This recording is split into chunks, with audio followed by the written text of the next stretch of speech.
Damai sejahtera Allah yang melampaui segala akal, itulah yang memelihara hati dan pikiranmu dalam Kristus Yesus Tuhan kita.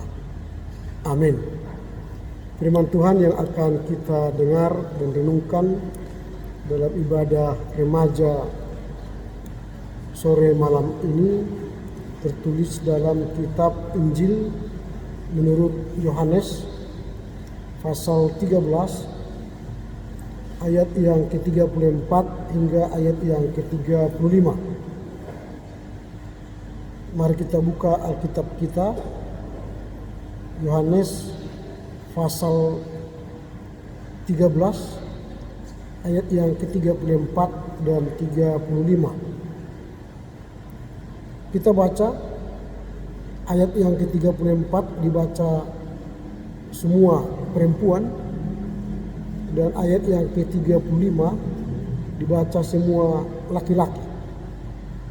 Kita mulai dari ayat yang ke-34. 3, 2, ya.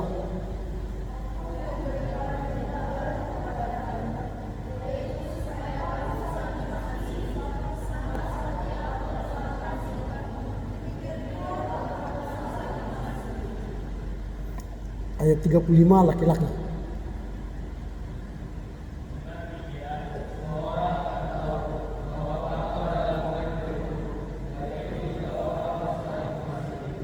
Oke, baik, terima kasih atas bacaannya. Hari ini kita akan membahas sebuah tema yang menarik, yaitu kasih sejati. Bicara kasih sejati, kita pasti terbayang bahwa itu bicara soal pacaran. Kalau ada pacar kita, mungkin kita terbayang dalam benak kita bahwa kita akan mengasihi dia, mencintai, lalu melakukan segala tindakan yang berkenan kepadanya. Itu biasanya kalau bicara soal kasih, cinta. Tetapi kasih yang dibahas dalam teks ini bukan bicara soal cinta antara seorang lelaki dengan perempuan. Kasih sejati itu tidak kita temukan dalam diri manusia. Karena manusia seringkali ingkar janji. Ketika kita memulai hubungan yang harmonis, cinta, tetapi di tengah jalan bisa saja kita berhenti mencintainya karena karakter, sikap yang tidak baik dari dirinya. Nah, malam ini kita akan bicara soal kisah dari kasih sejati. Apa itu kasih sejati menurut bacaan yang 1-2 ayat tadi yang kita baca? Nah, pertama, kasih sejati itu ialah bukan standar biasa. Nah, apa rupanya kasih standar biasa? Kalau kita baca ayat 34 tadi, aku mengasihi kamu. Itu standar biasa. Kalau pacaran, kita mengasihi pacar kita, sebaliknya dia mengasihi kita, itu standar biasa. Itu bukan kasih sejati. Karena apa? Karena saya katakan tadi, itu bisa berhenti kalau kita tidak lagi saling mengasihi, atau karena perilaku karakternya yang tidak baik, sehingga standarnya adalah diri kita. Kalau kita sudah memberi kasih, cinta, harapan kita dia juga memberi cinta, kasih, supaya ada equal. Lalu kita menganggap setara dan bisa dipertahankan. Tapi terkadang tidak equal, tidak sama. Kita sudah 3 kali mengunjungi dia, dia tidak pernah mengunjungi kita. Kita sudah 4 kali mengirim WA, dia tidak pernah menyapa kita dengan WA atau telepon. Tidak ada VC. Kita sudah berkali-kali men-VC dia atau mengingatkan dia, halo bang, halo say, di mana, udah makan gitu. Dia nggak pernah membalas. Akhirnya bisa berhenti.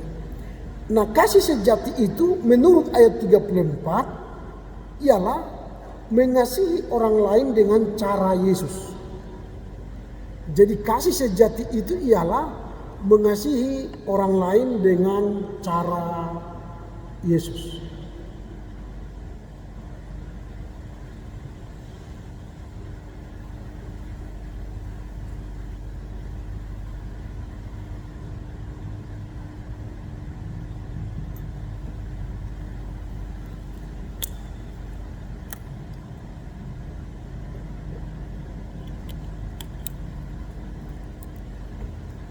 Saya ulangi, kasih sejati ialah mengasihi orang lain dengan cara Yesus. Itu kasih sejati. Jadi kalau kita mengasihi orang lain dengan cara kita, standar kita, itu tidak bisa kekal. Tidak bisa sejati, bisa berhenti. Kalau dia mengasihi kita tidak sesuai standar kita. Tapi kasih sejati ialah ketika kita mengasihi orang lain dengan standar Yesus. Dengan cara Yesus mengasihi orang lain. Bagaimana rupanya Yesus mengasihi orang lain? Dalam teks yang kita baca tadi, Petrus itu sok tahu. Petrus itu sok tahu. Seharusnya kalau dia sok tahu, Yesus tidak mau mengasihi Petrus. Tapi karena Yesus tidak mempedulikan Petrus yang sok tahu, dia tidak mempedulikan objek yang dia mau kasihi, maka dia memberikan kasih sejati. Para murid itu juga sebenarnya adalah orang yang suka berdebat. Para murid itu adalah orang yang suka tidak percaya seperti Thomas. Tetapi ketika para murid itu suka berdebat, lalu tidak percaya padanya, berarti objek yang dikasihinya tidak selevel dengan dia, tapi Yesus tetap mengasihi Yesus. Yesus tetap mengasihi para murid maksudnya.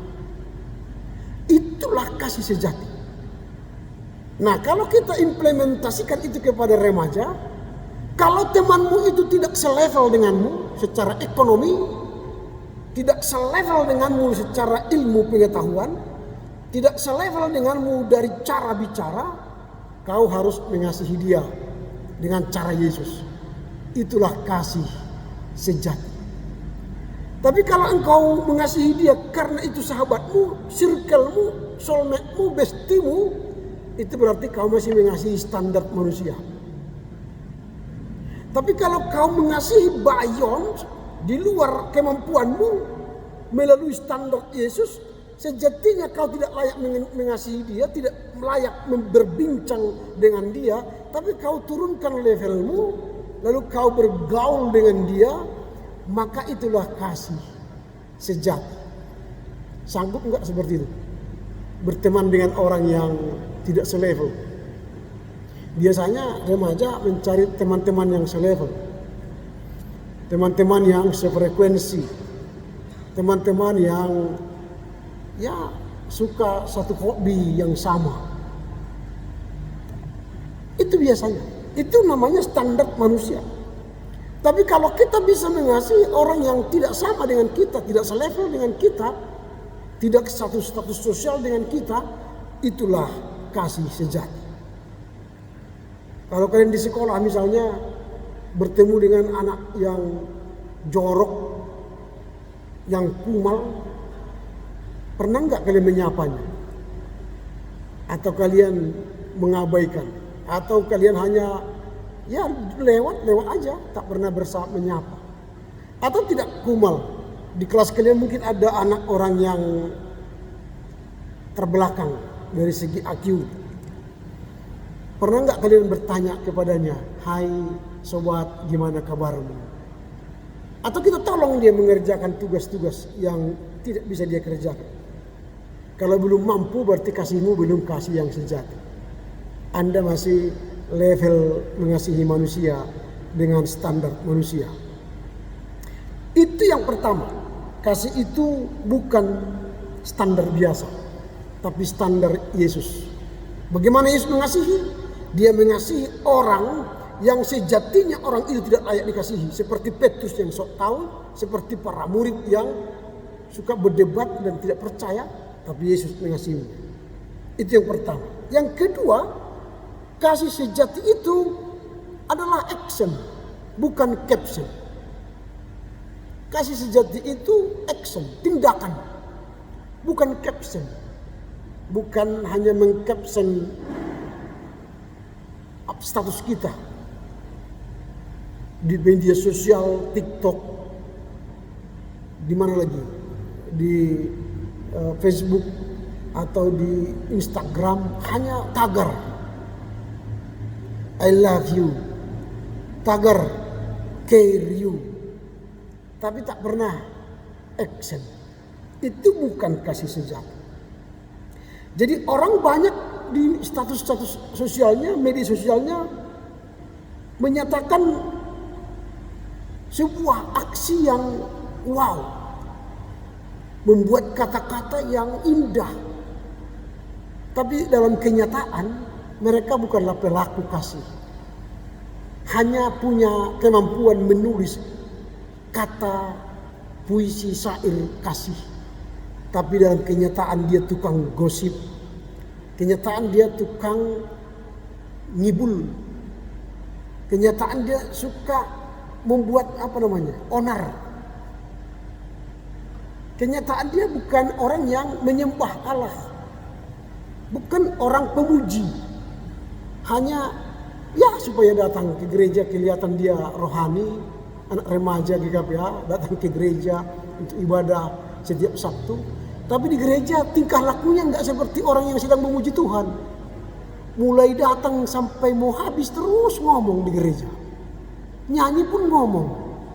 Berkhotbah pun ngomong. Jadi kapan kau belajar tentang firman Tuhan? Sudah khotbah pun ngomong terus nyerocos. Atau saya berilah dulu kalian ngomongnya. Saya berhenti dulu.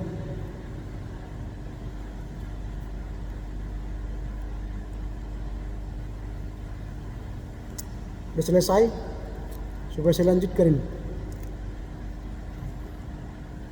Karena kalau tidak begitu, kalian nggak bisa menjadi orang yang punya action, hanya punya caption. Ibadah remaja GKPA, caption di media sosial. Tapi perilakunya di gereja selama duduk di kursi gereja ini seperti orang yang kepanasan, seperti orang yang kurang bicara, gitu. Ingin sosialita, masih ngomong terus sama teman-temannya, sehingga tidak punya waktu mendengar sabda Tuhan, tidak punya waktu untuk memuji Tuhan. Sudah worship leader memuji Tuhan, dia ngomong terus. Itu bukan memuji Tuhan, itu omdo itu. Ke gereja itu berjumpa Tuhan bro, sis. Bukan mau berjumpa kau yang ngobrol, mengganggu orang, terusik iman orang. Kalau belum puas ngobrol, bisa keluar. Itu ada kantin di sini. Habiskan sampai selesai dulu, baru masuk ke gereja ini. Di gereja ini shut down, close your mouth. Dengar sabda Tuhan. Kalau sedang bernyanyi, bernyanyi. Sedang berdoa, berdoa. Itu kasih yang sejati kepada Tuhan. Jadi bukan hanya caption ibadah PA remaja, tapi perilakunya selama ibadah nonsen. Saya berkali-kali lihat ke belakang tadi, karena risih saya mendengar orang sedang ibadah masih ngobrol. Berkali-kali saya melihat ke belakang. Itu yang kedua, kasih sejati itu action bukan caption. Yang ketiga, kasih itu branding kita. Coba kita baca ayat 35 bersama-sama. Ayat 35 kita baca bersama. 3, 2, ya. Dengan demikian semua orang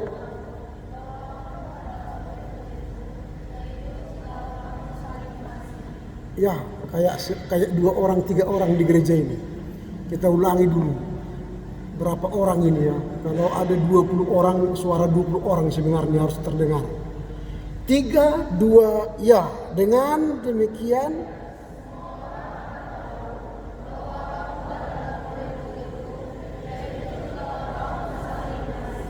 jadi jikalau kamu adalah murid-muridku, jikalau kamu adalah murid-muridku, jadi branding kasih yang sejati ialah kamu murid-murid Yesus. Katakan dulu pada dirimu, aku murid Yesus. 3, 2, ya. Aku murid Yesus. 3, 2, ya. Pastikan itu brandingmu. Karena ada orang personal branding di media sosial. Dia punya trendingnya, punya caption, punya kata yang membuat dia viral. Orang sekarang kan suka viral ya. Supaya dia punya branding di personal brandingnya. Dia terkenal karena dia punya kata-kata yang diikuti orang. Hai guys, gitu kan. Dia mengatakan kata itu lalu terkenal dia. Ada orang lagi mengatakan sesuatu lalu terkenal dia dengan kata-kata dia itu. Lalu itu menjadi branding, personal branding. Jadi supaya kita memiliki kasih yang sejati, yang dilihat darimu bukan apa yang kau pakai. Bukan apa yang kau lakukan. Tetapi yang dilihat darimu ialah brandingmu apa. Branding kita ialah aku murid Kristus. Jadi kalau kita misalnya pakaian SMA atau SMP atau pakaian Naposo Bulung, orang tahu oh itu SMP, itu anak SMA. SMA 12, SMA 1, SMP 2, SMP 26. Oh itu remaja Naposo Bulung, remaja GKPA karena bajunya ya, karena ada tulisannya remaja GKPA. Itu kan branding. Atau kita pakai tas yang branded. Atau kita pakai smartphone yang branded. Maka orang melihat brandingnya. Nah kita akan dilihat orang sebagai branding murid Kristus. Bagaimana branding murid Kristus? Dia harus mampu mengasihi orang lain dengan kasih yang sejati. Jadi kasih sejati itu terlihat dari mana? Branding kita sebagai murid Kristus. Dari mana kita terlihat kita murid Kristus? Dari perilaku kita saat beribadah, perilaku kita saat berkata-kata dengan orang tua, perilaku kita saat kita berjumpa sahabat, atau berjumpa teman sekelas, atau berjumpa teman-teman remaja. Itu branding kita. Sehingga kita tidak mengasihi orang yang hanya di circle kita, tapi kita mengasihi orang out of circle kita, di luar circle kita, di luar persahabatan kita. Kita mengasihi orang, kita menyapa orang, kita berkata, bertemu dengan dia. Sehingga kita bukan orang yang eksklusif, menutup diri, tapi orang yang inklusif bersama sahabat. Ketika bersama remaja, kita bergaul kepada semua remaja. Itulah personal branding kita. Aku ini murid Kristus. Nah ketika hal inilah yang menjadi ciri bahwa kita telah mengasihi Allah dengan sejati. Kasih yang sejati itu tampak dari mana tadi? Pertama, kita mengasihi orang dengan standar Kristus. Bukan standar kita. Standar Kristus bagaimana? Dia mengasihi Petrus walau Petrus itu seorang yang sok tahu. Dia mengasihi murid walau para murid itu tidak percaya kepadanya atau suka berantem. Yesus tidak mengasihi mereka. Mungkin kita pun kalau dilihat dari perilaku kita, Yesus tidak mau kasihi kita, tapi Yesus mengasihi kita. Itu yang pertama. Yang kedua, action, bukan caption. Itu menunjukkan kasih sejati. Lalu yang ketiga tadi, bagaimana kasih sejati terlihat kalau kita punya branding, yaitu aku murid Kristus. Kalau sudah murid Kristus berarti dia berlaku seperti Kristus. Sehingga kesimpulannya ialah Ketika kita memiliki kasih sejati, kita tidak pilih-pilih teman. Tetapi kita mengasihi semua teman tanpa memandang bulu, tanpa memandang status, tanpa memandang kualifikasinya. Kita open up, terbuka kepada setiap orang. Lalu tidak baperan. Orang sedang ngomong di sana, kita apa yang sedang diomonginya ya? Jangan-jangan aku yang diomongin. Kira-kira gitu, baperan. Jangan begitu. Berpikir positif. Lalu buktikanlah dengan tindakanmu bahwa kita adalah murid Kristus. Tunjukkan dari sikap, kata, perilaku, karakter kita. Kita ini murid Kristus. Dengan demikian kita adalah menjadi orang yang melakukan kasih sejati di tengah kehidupan kita sebagai remaja, dalam pertumbuhan kita, baik iman dan di tengah keluarga. Besok kita akan merayakan Pesta Gutilon. Sebagai remaja, mulailah belajar membantu tugas pelayanan gereja.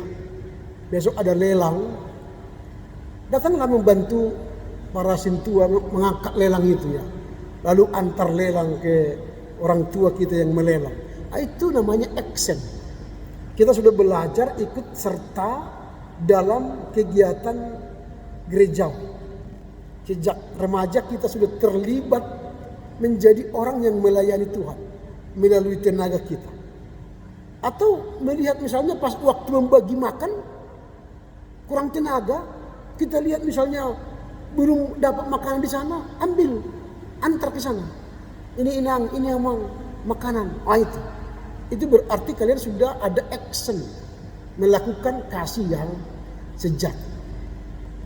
Besok kita lihatlah. Mudah-mudahan kalian sudah bisa ambil bagian dalam pelayanan. Sehingga bukan caption saja, tapi sudah action, melakukan tindakan nyata dalam mewujud nyatakan kasih sejati. Karena itu menolong kita, menolong kalian pulang dengan damai sejahtera, bertemu orang tua nanti ada perubahan dalam hidupmu. Karena apa? Brandingmu ialah murid Kristus yang melakukan kasih yang sejati. Amin. Kita berdoa. Terima kasih Bapak. Hari ini kami belajar kasih yang sejati. Kasih yang sejati itu bukan dengan standar kami, tetapi dengan standar Kristus. Di mana Kristus mampu mengasihi orang yang sama sekali tidak berkenan padanya, tapi dia tetap mengasihinya. Karena itulah kasih yang sejati. Ajarkan kami untuk mampu mengasihi teman kami walau tidak sederajat, tidak satu circle dengan kami, tapi mengasihi mereka. Karena itulah bukti kami mengasihi dengan sejati. Bahkan kami juga mengasihi dengan tindakan kami, bukan dengan caption saja atau omon-omon, tapi kami menunjukkan kami adalah murid Kristus sebagai branding kami. Kami terlihat dari karakter kami, sikap kami, perkataan kami adalah orang yang mengikut Kristus. Terima kasih Bapak, dalam masa remaja kami, ajar kami untuk ambil bagian dalam pelayanan gereja. Sehingga kami menjadi kebanggaan orang tua, kebanggaan gereja, bahkan kebanggaan Tuhan. Terpuji Engkau Bapa, mampukan kami memahami, mengerti, dan melakukan firman-Mu kini sepanjang masa. Amin.